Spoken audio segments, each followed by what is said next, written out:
2 power barges to mitigate Ghana's power crisis is now expected to arrive in Ghana in September this year, not April, as was originally announced or anticipated. And, Joy FM had been speaking to Deputy Power Minister John Jinapo, confirmed the rescheduling of the arrival date in an interview.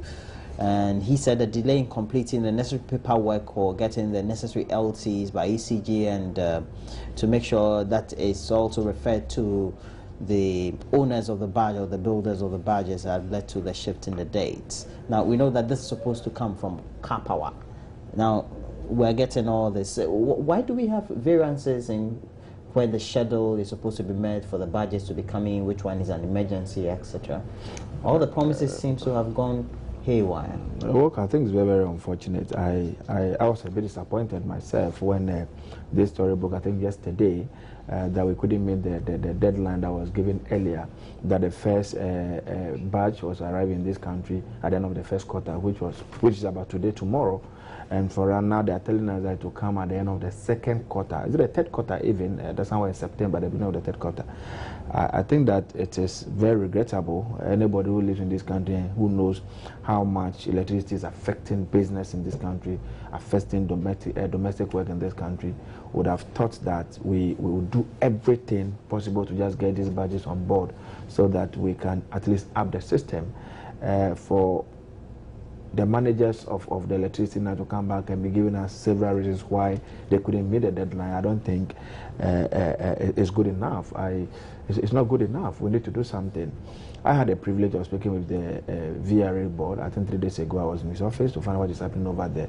It gives several assurances about several things that they are doing and several other areas that they are looking for the power.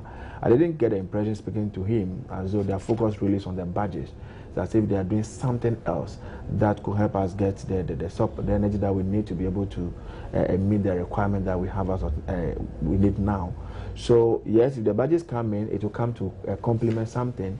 But even if the budget delay, if what I got from him, having a discussion with him, they need to go by, it means that they have a plan B that will come to ease up the pressure that we are going through now. It tells me, for instance, that when you go back to Takoradi, the T1 plant is back working now. It tells me again that they've been able to connect the gas pipeline from the Trouble gas now to the plants in Takoradi, so they can use, either to the less than 40% of the gas from Trouble. Now they could maximize the entire gas. It says, for instance, that Asogli plant is also coming back. Buidam, I was there, was showing me the figures on the screen. Buidams come only in the night. And Buidam is supposed to give about 400 megawatts, sometimes gives about 150, 180. It is that low. Akosombo Dam that's supposed to give us close to 1,000 megawatts, sometimes give us as low as 400 megawatts and stuff like that. So yes, we'll be banking our hopes again on the rain, because it is relatively very cheap to use the hydro energy, which is not sustainable and dependable really, but it's cheaper. So we're banking our hopes on the rain. That's the rains coming. We're able to get something from there. Once these other plants also come on board and we get the gas, which is also cheaper than the light crude oil, we should be able to turn things around. But we need to do everything possible, because those, I remember when really they spoke about these budget issues, several of us asked a few questions. Now, have we put the infrastructure in place where the barges will berth? Have we built a substation where they will take the power from the barge and step it down, the transmission lines from there to take it to the national grid? Have we put all those infrastructure in place? So even the barges had arrived today, we're not ready. Are we ready to the questions about whether we're ready or not? Are ready to take off? And this is something I kept on asking myself every day. It's very regrettable that we are where we are now. Everything possible needed to be done to fix the issue. The assurance being given again is that by the close of this year, we still want to hold the minister accountable, we want to hold the president to his word, and make sure that by the end of the year, really, the people of this country will come out of this challenge. Is it that we're not getting the strategy right? Or perhaps the communication is not being done right? Also, maybe they didn't get what the negotiations were, especially with car power and what terms by which they could have undertaken what they have to. Well, I'm actually trying to restrain myself, right? You see? You're trying to be diplomatic. Yes, because Fretu is being diplomatic at this point. Yes, so I believe he's being diplomatic. But let me tell you something, right? It's not being fired, so I see that extremely, that has restrained you. Extremely laughable, right? Now, it probably here or another platform, when this whole thing came up about barges coming in April, I stated categorically it wasn't going to happen. And a few experts also came out and said that per what you need to do, the modalities that you probably have to go through to have the barges, it wasn't going to happen, right? Now, we have to situate this argument in the perspective of this power crisis has been ongoing for 3.5 years, going into 4 years, right? And the management of it has been totally abysmal. Now, there seems to be absolutely no strategy. And you see, I'm glad that Fred is being objective about the situation in the event that, listen, anytime there seems to be some kind of timeline that has been given, and we get to that particular stage, there's another excuse, right? It's either one of the facilities has gone down, just as when a promise had been made that, oh, by June this year, it will be over. The president himself has made so many promises as to when this whole power crisis would be dealt with. So as we speak, right, and that's one of my pet peeves, this government should get into the habit of probably speaking less and doing, rather than jumping to sort of try and assuage the concerns of people, and then when it comes to the point where they have to deliver, right, they're not executing as they are supposed to do. Now, we need to also find out what is the real impact of this whole power crisis on the Ghanaian economy. Nobody seems to be talking about it.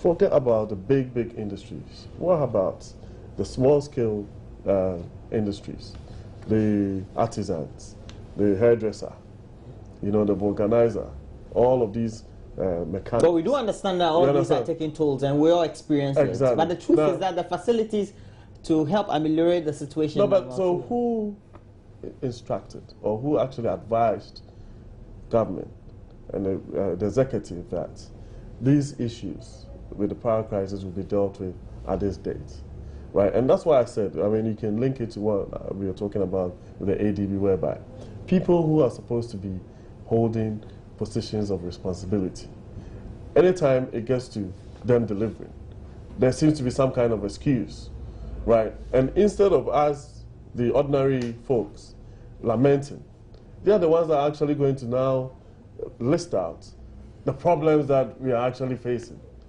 You understand? And that is not what governance is about. Governments are voted, right, to solve problems, to find solutions for issues. Now, this is not what we bargained for. Now, the people of this country voted for an NDC government, not for us to go through a whole 4-year cycle with absolutely no energy. And simple things about even driving from point A to point B, by virtue of the fact that even the traffic lights do not work, even affects productivity. So for me, as far as I'm concerned, government is still not showing enough commitment to fighting this, right? And the real issues are there, and nobody's talking about it. Anytime you raise these issues, it looks like you're making something out of nothing. But the real issues is that the economy has been managed so poorly that government itself does not have the resources. Talking about there's no, ECG did not have an LC, and the facilities are not present for us to even use the barges if they arrive in town. What is the main factor? The underlying factor is money, right? And then you'd ask yourself, this is a government that has had advantage of having oil revenues, has borrowed more than any government in the history of this nation since Kwame Nkrumah's period, right? Had benefit of prices of gold going up at a certain point. We even reached 1 million metric tons in cocoa production at a point. The government has taxed the people of this country more than any other government has. You can ask him how many new taxes they've introduced into the system. But it's also because our expenditure patterns have been diversified and also increased. No, my point is that now with all of these things, we're still facing an energy crisis. Government is even unable to meet its own statutory payments, right? As we speak, last week or a couple of weeks ago, students in the northern part of the country were still at home, even when school had been reopened, because even feeding grants are not gone. Now, so we need to, once we start talking about these issues, right, it's imperative that we situate it in a bigger picture, that the government has been woefully inept in the management of this country. Economy is bad. Even today, we're talking about the government's own projections in its budget as to how much, by which level we are actually going to grow. And as we speak now, government's own projection says that we are going to grow at 3.7%. And in my opinion, probably end up at 2% with the rate we are going. So we need to. That's just a conjecture on your part. At the end of the day, now we're told that we're discussing energy, though, so we shouldn't just. I'm not that, but you cannot discuss energy without talking about the economy, because it's an integral, it's a key aspect of the economy, right? Because you don't have energy to do anything, absolutely nothing. How would your economy grow? Okay, wrap up for me. Okay. Now, you wanted to react. As you react to it, the point is, now we have to meet the timelines. I remember when the Power Minister held a press conference a few months ago, I believe in January. He said by December, if the timelines were not met, he would resign. That's right. Now, April to September is a whole lot of time. Yeah. Now, we need to be told something. How will we be told? And what will we be told? Okay, I am very, very confident that we are going to face this energy problem. Oh, we've been facing for the last 2.5 years. You know what? This morning I was really just trying to restrict myself. I didn't want to veer into all the excuses and give all the reasons why. You just wanted to be factual. To be very factual about the whole issue, and then we face the problem once and for all. Everybody get going. But is there anybody who tries to put the entire blame on this administration, on President Mahama? It's either not being real to the issues or being objective, or have just chosen to do partisan politicking. And that one, yes, I can agree. The bus stops with you. You are in the driving seat now, and therefore the people of this country expect you to deliver. That is why we need to deliver. But if you really are living with us in this country, my brother has mentioned the number of loans we have gone for, the monies we have got in addition, 2.5 from of the GDP, the money that has come in. The fact of the issue is that as we speak today in this country, there is no government in our history that has invested in infrastructure than this administration has done. No government in our history, not even the great or Sajifo Dr. Kwame Nkrumah, has invested in infrastructure than the NDC administration has done. The fact of the issue is that if you even look at even the wage bill for the people who are working for just the government sector alone, as a result of the introduction of the single pay structure, the amount of money that goes into the payment of salaries alone, no government in our history has paid up to that level. So it is pretty obvious that yes, you've gotten in a lot of money, but the money too has been put to some good use. It is because majority of the things that we are doing, either we've not finished doing them, so the people of this country are not seeing the benefits today. But anybody who is looking to the future and thinking about the future of this country, that this is a government that is not only thinking about today, but we're also mindful of the future.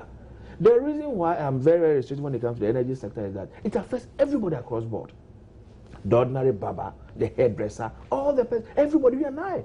It affects all of us. Now the point is, I guess the criticism is that government doesn't seem to acknowledge, and so the steps that need to be taken are not being hastened to show that level of commitment. It's just like so that when you are telling people that they need to side with you and really also bear the brunt, they say, oh, we know that the efforts are being made, and these are the steps that are being made, the timelines are being met, and so we agree. It's just like your wife telling you in the house that every morning I see you on television, we are tired of this 3-bedroom house, go and put a 7-bedroom house.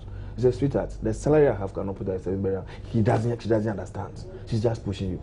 You think that President Mahama is so insensitive? You think that the NDC doesn't want to win the next elections and remain in power? You think that we don't know the effect that this power play will have on us as a political party and as a government? So if it's that easy that something you can just get up today and do, we didn't do it.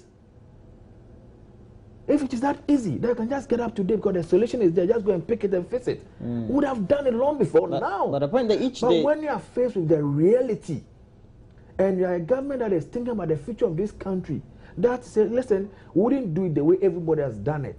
so that the cycle we have always gone through, after a year or two, we come back to the same point. Let us find a lasting solution. In finding a lasting solution, you are going to invest more. People are going to disappoint you. So that's why you give deadlines and you don't meet them. Some because of the deadlines that comes in. And the latest one, before then, the president had said he won't comment, and so we know that he wouldn't be commenting on it. But we had the Prime Minister who had just been sworn into office. He convenes a press conference and is very emphatic about what the date will be. And the date is not well. People are not commenting because this is not the first time that date have been missed. No, but it's as serious as the matter could be. You see, you have planned to do something. You are engaging with a second party or a third party. Somebody is supposed to get you this particular badge. You need to go through some agreement with the person. The fellow must give some assurance that is able to meet a particular deadline. Then you wake up on one morning and it tells you because of. Do you know why since January? Because I remember the press conference. He said, "Oh, by the next week, the ECG LC would be ready." Do you know why up till April we're now getting the LC? No, I don't think the difficulty has to do with the LC. The LC has been raised by GNPC long ago, and that LC has been sent. So I don't think that where we are now has to do with the LC per se. That has been done with already. But I heard the man himself. I think one of the radio stations even spoke to the car power man himself. Was in the listen. It takes time to manufacture this machine. It's not as if we have. So why weren't we told? The understanding I got, the understanding really that I got was that at the time that promise was made that we're going to get a first badge at April ending, there was a badge that was readily available. That I think. And who were given the assurance that the badge was right. And we also went to communicate. One other country quickly rushed. Oh, but you know about it.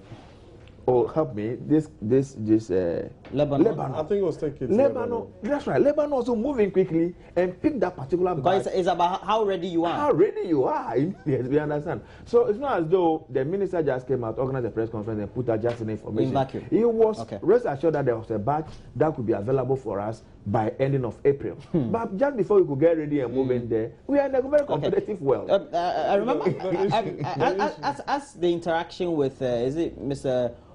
Driscoll, I think he's the vice president for car power in charge of Africa and Asia. He said, well, it's business. If they agree for the emergency, it will be brought. But if you don't agree enough and somebody comes, so what is our difficulty? That still speaks to the core of that we don't have money. We don't have money. Credit. We haven't managed. We're not credit worthy. Well, we are probably cash strapped, right? Now, my point is that it speaks to the core of the issue, that this whole energy crisis hasn't been managed properly. And I keep saying this all the time. Sometimes it pays for government to get the buy-in of the average Ghanaian and be open and transparent and tell the people of this country what the real issues are, so that we stop hoping that this thing is going to be dealt with anytime soon. Because even to the point when the president decided not to promise again, right?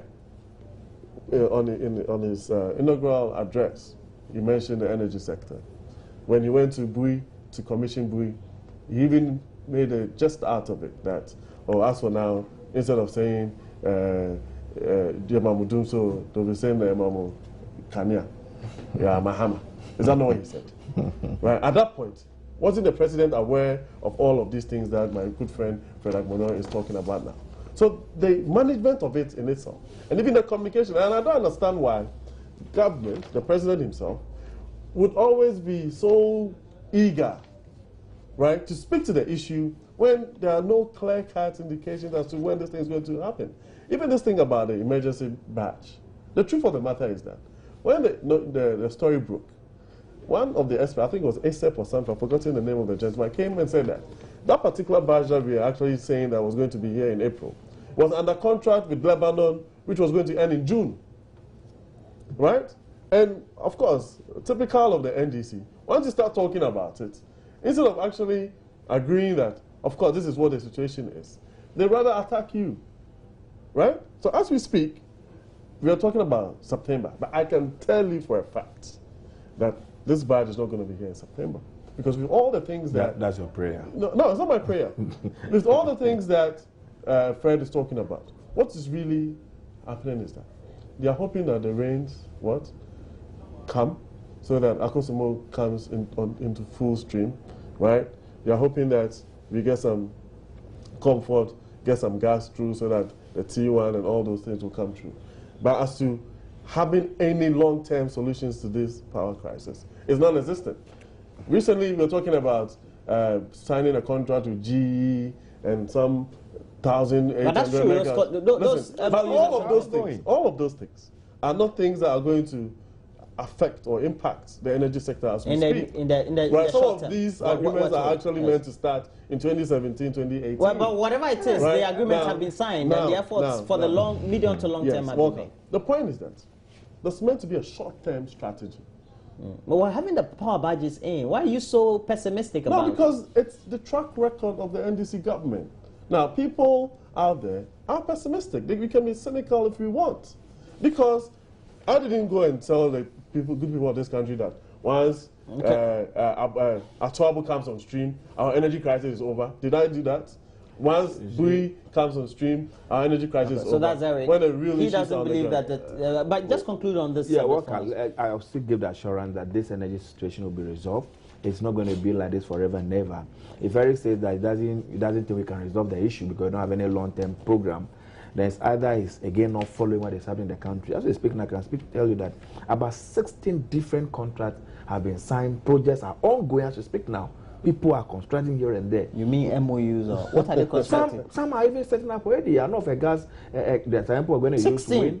Yeah, 16 different projects. And all of these, and so in some they are producing. All of these agreements have been taken to Parliament. Megawatts already. Over 5,000 megawatts of electricity. Fred, we will get to the point I'm making is that if you say that budgets are not going to come, we are depending on the whether we like it or not. As we speak today as a country, the highest point where we get the greatest electricity is from the hydro. The Akosombo Dam 1,020 megawatts. So we have to pray that the rain. So the rains must come. The Bui Dam 400. Our total in stock capacity is less than 2,900. So if that area is completely down, what do you do? And again, let me make a point that, you see, the problem that are confronted us is not one problem. That is why when you make a promise, oftentimes your promise is not able to hold. You have a situation where your West Africa gas pipeline was down. You are facing it. The engineers have given you a date that by this date, that problem will be resolved. So based on that, you come to communicate to the people of this country. That date comes, they fix that particular problem, then the next thing happens, T1 in Takoradi is down. You meet the engineers, they tell, don't worry, we'll fix that particular one. So now it's the fault of the engineers? I am not blaming the engineers. Or the machines? The issue is that they are different. So there are technical issues? Technical issues that you have no control over. Let's look at this.